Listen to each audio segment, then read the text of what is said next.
Welcome to Crushgasm, the podcast dedicated to the highs and lows of crushes. From their first to their worst, we're going to cover them all with a cascade of characters, including our guest today, someone who is always ready to explore, Jaida Aneese, an old soul, TikToker, songwriter, and jokester who's here to talk not only about her debut single, Liquid, but also her teeny bopper crush she once wished would make her one less lonely girl. Yes, the Tiger Beat centerfold who made a big impact on young hearts everywhere about a decade ago, Justin Bieber. Jaida, how are you? I'm great. How are you? Thank you for having me. I'm doing fantastic. I'm excited. I know you were about 9 or 10 when this crush happened, but I was in my 20s and I too had a crush on Justin Bieber. I thought he was just the cutest little thing. I loved his music, so I'm excited. Yeah, me too. We just, always bumped him. I actually went to one of his concerts. My dad surprised me and my sister. He told us we were going out to eat and it was in Cleveland.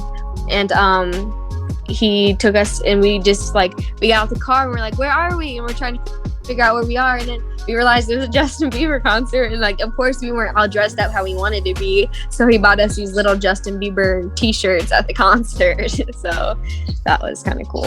Yeah, because you want to get dressed up for the night out. Even at a young age, you're like, I am not my best. What if he sees me? Yeah, what if I get pulled up on stage or something? Because he did. He pulled somebody up on stage. I like the intention that he should have been we're going somewhere fancy. Yeah. Yeah, try to look cute, guys. Brush your hair. So, like I said, you were about 9 or 10 years old in about 3rd or 4th grade when Justin Bieber entered the picture. But before him, was there anybody at school that maybe influenced your crush on Justin Bieber? Was there any guy with that side-swiped hair or anything like that? Or any other maybe celebrities that caught your eye before Justin? I would maybe Jesse McCartney from the Hannah Montana episodes when I think his name was Jake in Hannah Montana. I would say him probably would be the closest. And then, but from around my area, not really. I mean, they tried.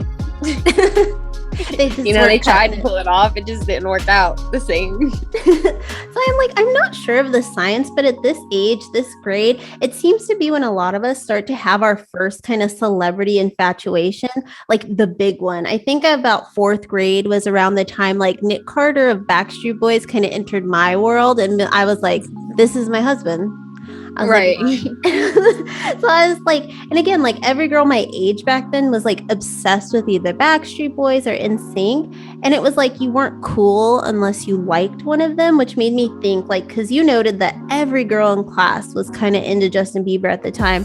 Do you think there's some sort of peer pressure when it comes to these teeny bopper crushes? Crap, if I don't like the it person, then I'm not cool. I think in a way, yeah, it's not really ever noticed. So it's kind of cool that you thought about it that way, because that's really true. And I think it just somehow travels at that age. I think it's not even really the pressure, but if everybody likes him, he's just cute. Yeah, because I remember, I think do you know who Hanson is? They sing Mbop. No, I don't. The way old. I think I was in they came out about the summer, maybe before 3rd grade started, and I was loving them all summer. And then I went to school that fall, and everyone was they're lame, and I was yeah, they're total losers. And I kind of had to hide my cassette tapes and be yeah, I don't like them. But I did love them, but it's they weren't cool. So I was nah. But of course, Justin Bieber was totally amazing though. I don't think he's Hanson where you're it's kind of not cool. Justin Bieber was making this really cool music. Yeah, I agree. I mean, it was a bop. I had the CD, I put it on my radio. Knew every single word. And then the Christmas album, don't get me started on a Christmas album. I was still sing and rap every word. Were you you said your dad took you to a concert. Was he really supportive of this crush? Or was he kind of maybe I'll just get it out of their system, take him to the show, they'll get over it?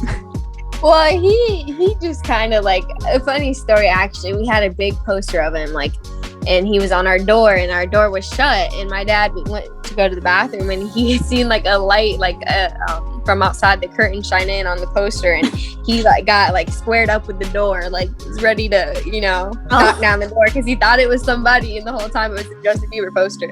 So ever since then, I'm not quite sure how he felt about it, but prior to that, he was pretty supportive, I would say. Were you one of those like kids that you would get like the Teeny Bopper magazines and learn all the little facts about Justin Bieber? Yes, I've had my share of magazines. I've not necessarily read them, but I would flip to the sections that had the free posters and rip those out and stick them up on the wall. And then they were always two-sided, so like there would be somebody else in the back.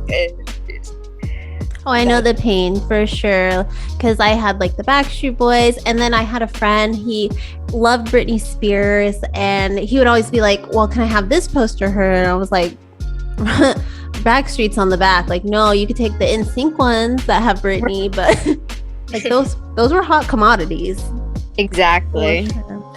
So it made me think, like, I sent you a couple pictures because teen idols have been around forever, and like every generation has their own. My mom loved the Monkees, like old people a little bit older than me, New Kids on the Block, me Backstreet Boys, you Justin Bieber, and then we have Jonas Brothers, BTS, so many.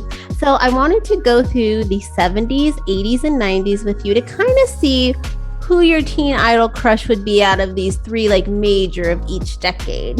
And they are in order of the picture you're staring at. They're going to be in order. So from the 70s, we have David Cassidy, Davy Jones, and Leif Garrett. And we're going to go, everyone listening, we're going based on what they look like in their prime. I'm not giving her pictures of these like 60-year-old men or whatever old they are now. Like this is 70s teen idols in their prime. What they look like in the photos. Yeah. So when they were cute. So for the 70s, who do you think your heart would belong to out of these three? Oh my gosh. Honestly, okay, so like this is if you have to pick one. Yeah, like if you were like in the 70s, these were like the poppin' guys. Which one do you think you might have been into?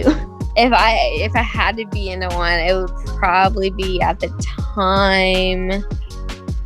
I'm gonna have to go with the one on the far left. So that is David Cassidy. Good choice. All right, he's from the Partridge Family, a show about a family band. So you picked a musician. Okay. Well, they're all musicians. Yeah. All right, so in the 80s, our next picture, it is Michael J. Fox from Back to the Future, Ralph Macchio from The Karate Kid, and Emilio Estevez, who was part of the Brat Pack, Breakfast Club, all that.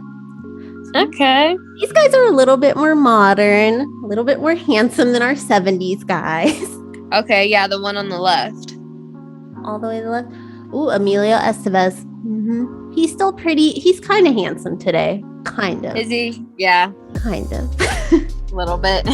Yeah, I was going to pick this actor named Rob Lowe for the 80s, but he's like someone who, he's just going to be hot until the day he dies. So I thought that was very unfair. I had to kind of make it even.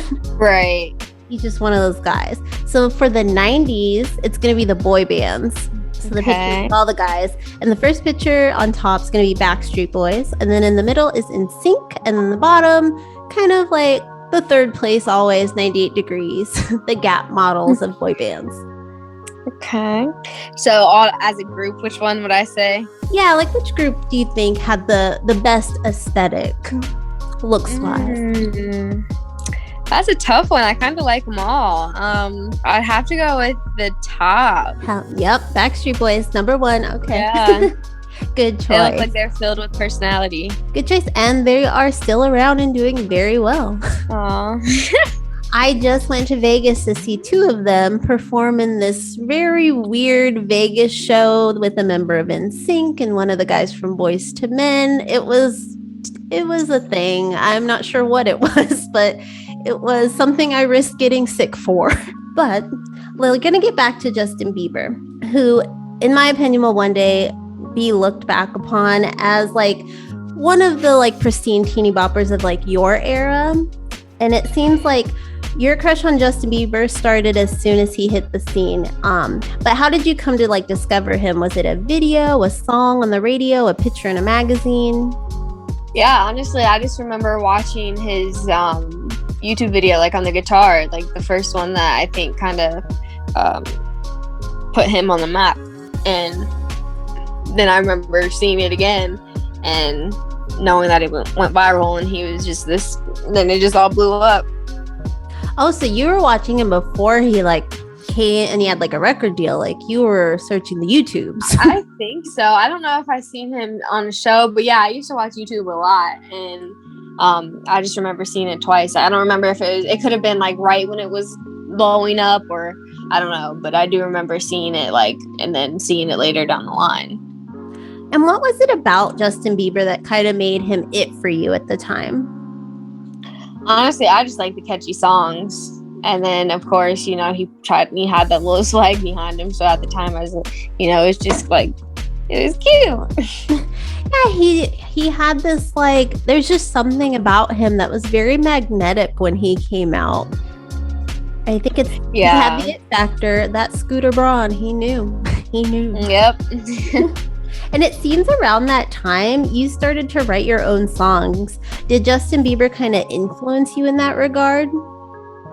He may have, in a way. I think maybe just because, you know, I was a fan of his, and I think just seeing catchy songs, you know, I probably most likely tried to write some Justin Bieber lines. So I think he definitely had a part in that. You have like a favorite Justin Bieber like line or lyric or anything like that you still to this day you're like, that was good, I wish I wrote that?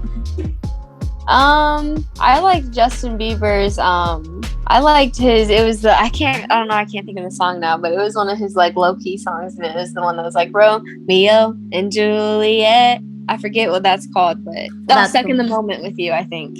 Okay, so you like the not the hits, you like the underground ones. Yeah, that one. I really like that one. And like you, my Teeny Bopper crush again started in the latter half of elementary school and started to kind of dissipate by middle school. You know, for me, it was all about moving on to someone who maybe was cooler in a way. So why do you think your crush on Justin Bieber started to fizzle around middle school? I think, honestly, my older sister kind of had an influence on that too. You know, she kind of liked them, and then, you know, of course, I want to like the older guy. You know, the guy my sister, not the guy my sister likes, like, but just like everybody liked him. You know, so it's like I just, you know, like we said earlier, we kind of just hopped on that trend. It's also, I think, around that time too, around when you probably started middle school, he was kind of starting to fade out publicly. I mean, he was still making music, but it wasn't as like poppin'. Right. Around that era. So maybe that had it. You're like, that's kind of how it was for me. Backstreet Boys were still doing okay, but they weren't making like the mega hits anymore. Yeah, and it kind of too is sometimes like you were lame if you still liked Justin Bieber at one point, but then like I feel like people kind of eased up on it. But yeah, at one point you were like a lame or like a little kid if you still liked Justin Bieber. For sure. And you're like heading into middle school, you definitely want to appear older. You don't want to be the baby anymore. I get that. Exactly. Like, you just like play it off like, no, but like I was still listening to like Teeny Bopper music. I was just like not being as outward about it in middle school. Exactly. Same. And something I've always have found interesting about your generation is like you guys have this new wave of what celebrity means, because you have YouTube stars, Vine, TikTok, and a lot of you are growing up crushing on these people where it's like, I'm like, what do they do? I don't know. Like, right. That's cool. I mean, my mom didn't understand what I like, so I'm just getting old. So you said that after Justin Bieber, you kind of went to Cameron Dallas, who's known for like Vines and all that. So what made him like the next guy? I don't know. I just, you know, Vine was a thing, and then I'm scrolling, and then I just like, that was honestly no influence. Like it just like, I just like, and then I was like, okay. And then it just grew crazy. And then I wanted to go to MegCon. I wanted to meet him. And like, I was ready to like miss days of school to go. I don't know. It just happened, you know? And then it was, you know, you'd always lip sync to like some Drake songs too. I think that might have done it, but. And like for when you like somebody from like Vine or TikTok, how does this crush go about? Because for me, it was like, I'm going to put posters on my wall. I'm going to read all the magazines. But I guess, do you just do like Google searches or just stay on top of their social media? Yeah, I didn't do too many posters and stuff at that age, but I would maybe like set my lock screen depending on like whatever. And then I honestly didn't stay on their social media as much as you would think, like Instagram and stuff like that. It really was just like divine at that point. Like I would just stay there. Didn't really. And then obviously once I got a little older, I did start going to the YouTubes because they kind of were posting on Vine less. And so I started going to YouTube, and then, you know, he was dropping movies, and then, you know, I kind of just got older and just was like, okay, next. And like during that time, like we said, Justin Bieber's music wasn't as grand as it once was when he came out, but he was still making headlines for his behavior and his relationships and all that. Were you kind of paying attention to that, like side eye, because you had loved him so much as a kid? Oh, yeah. Yeah, sometimes, you know, if it was like on the news or whatever, or something big or everybody was talking about it. But I kind of always just sided with them just because I liked them. And I didn't really know all the details. So, you know, it's hard to judge somebody off of headlines, of course. Did his career at all kind of, like, he came up so young and he's had to deal with a lot in his life and his career so far. Did his career teach you anything on how to handle your own as a young performer? Yeah, I'd say just seeing, like you said, as young as he grown up and everything he's been through, you know, the mistakes he made, some of the songs he's written, I think is important, you know, that sometimes you listen to what people are saying and what they go through and you spread it to the next, you know. I seen he had a talk, I think it was with Billie Eilish, about, you know, that situation, and, you know, he got emotional just because he understands, and people like that need to feel more, you know, protected, I think, and understood. Lyrically, have you like written anything that maybe is a little influenced by Justin Bieber today? Because I know like his one album, Purpose, that's when I started to pay attention again. I thought it was a perfect record, and it showed like so much growth from where he had started. Any influence on you today? No, I think I haven't had that experience like knowingly, because at that age I wasn't as focused on, you know, lyrical content as I am now, you know. So to me it was probably more of the catchiness to the beat and, you know, the emotion that he put into it, but I may not have been paying attention to the writing style. But that would be something cool to go back and do and listen to it in that way and kind of see how it can influence something. Might be a fun project for you to do. So say Justin Bieber had made you one less lonely girl once upon a time instead of being with Hailey. He was married to you today. Like, how do you think your life would be with Justin Bieber as your husband? Honestly, if it were, I just feel like we'd be clowning. Like some of the videos I've seen, seems like a pretty goofy person. I feel like it would just be fun, good vibes, you know. Would you like be like, we have to make an album together? Man, an album? Yeah, I think that would be pretty dope. I honestly think our sounds would mix well. You know, you can be on stage. Look, you got me over here dreaming. I mean, that's what crushes do. They make us daydream, and yeah. So now it's time to tell us more about your debut single, Liquid, because again, you started writing about 3rd grade. Did you already know then that you could carry a tune as well? Like, were you already singing? Yeah, I was definitely already singing. I was writing like in my head, and, you know, would have little pieces of paper that I'd write something, and then I would forget, you know, and just let it go because my attention span was tiny, so couldn't really finish a song or even get to it. But yeah, and as I got older, you know, I kept wanting to do that, wanting to get into all of that, and then I kind of didn't want to really tell anybody about it because, like I said, I grew up in a small town, and so I was kind of embarrassed of that dream. And so I kept getting older and older, and I'm hitting my teens, and I'm like, okay, you're grown now. Like, nobody still wants to be a pop star, like, what, you know, or anything. Like, what are you doing? And so then finally I'm like, okay, well, just listen to it, you know, follow your dreams, you know. So I started writing, listening to beats, you know, connecting with local producers and all of that stuff, and then, you know, really got into it and took it seriously, and started, you know, made some contacts in Houston, you know, from my Billboard artist Teeny B, and it was just great. You said that you kind of hid it from people. Does that include your family? Because I know you have a couple of people in your family who are involved in music. Mm-hmm. Were you kind of like hush about it to them too? No, all the people that I knew genuinely like understood, knew. I mean, I'd have them help. I'd show them my work, you know, And so I trusted everybody that knew about my music. It was more or less just, I guess, the whole outside world. And, that just is a childish mindset, that you just have to get over. Like, if you feel something, you got to go for it. And I was just so like, oh, well, nobody around here does that. It's not common. Like, I don't want anybody to know. And it's like, that's just not, it doesn't work that way. I'm glad you got over it, and you're on your way.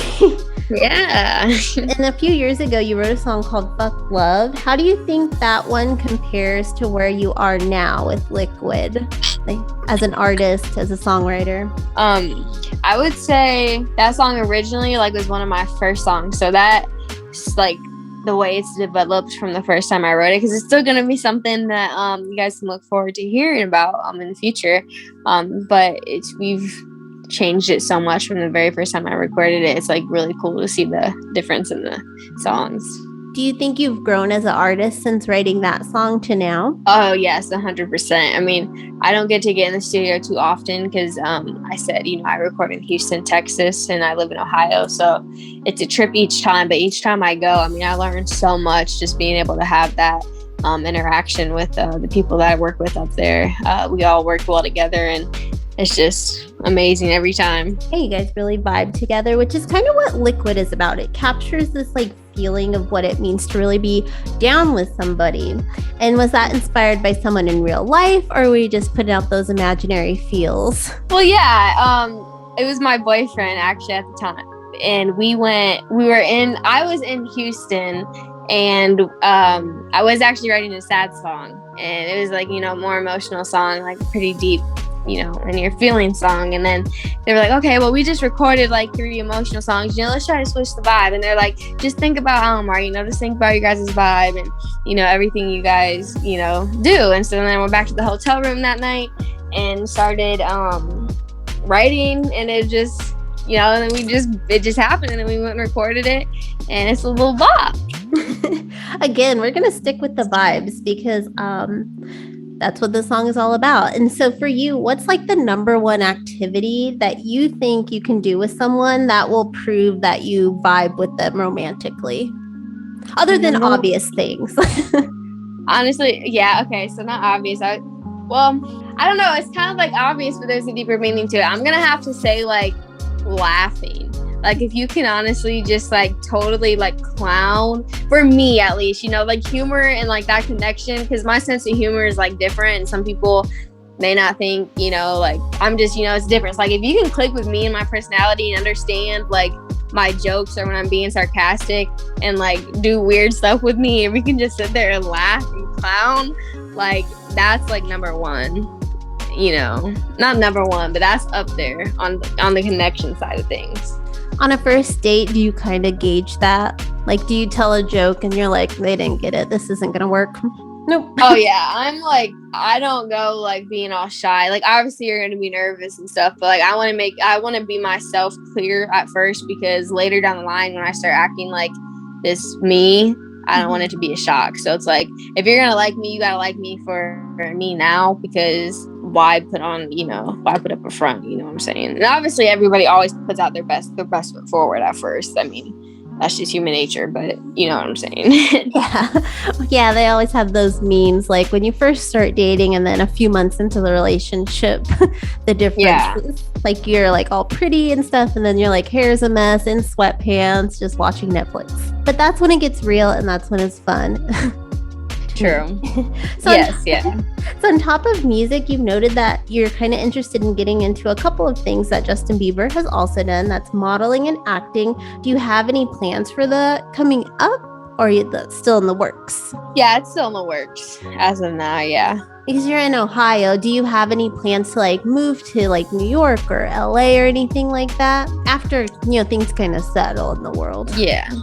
No plans yet. And hopefully in the future, I think that would be something I would be interested in. Speaking of what's to come, can you tell us what's on the table for you as we head towards the fall? Are you releasing more music? Will Liquid be on an EP, a LP? What's going on? Yeah, so there's definitely more music coming soon. I'm thinking an EP. It's still something we have to work out, but we definitely have stuff in the works and on the way. So stay tuned for all of that. And actually tomorrow, Friday, the official music video will be dropping on YouTube. if you follow me at Jaida_Aneese, that's JAIDA_ANEESE, you can click that link in my bio and find all of that information. Other than following you there, can you tell us where else we can find you online? Yeah. I mean, it's all Jaida_Aneese, Snapchat, YouTube, Twitter, Facebook, everything. So, and that link that's in my bio, it'll actually take you to all my other links. It's like a link tree. Well, Jaida, thank you so much for taking the time to talk to me about your Teeny Bopper crush today. And everyone, you can find all of Jaida's information below in the description. And until next time, keep crushing it.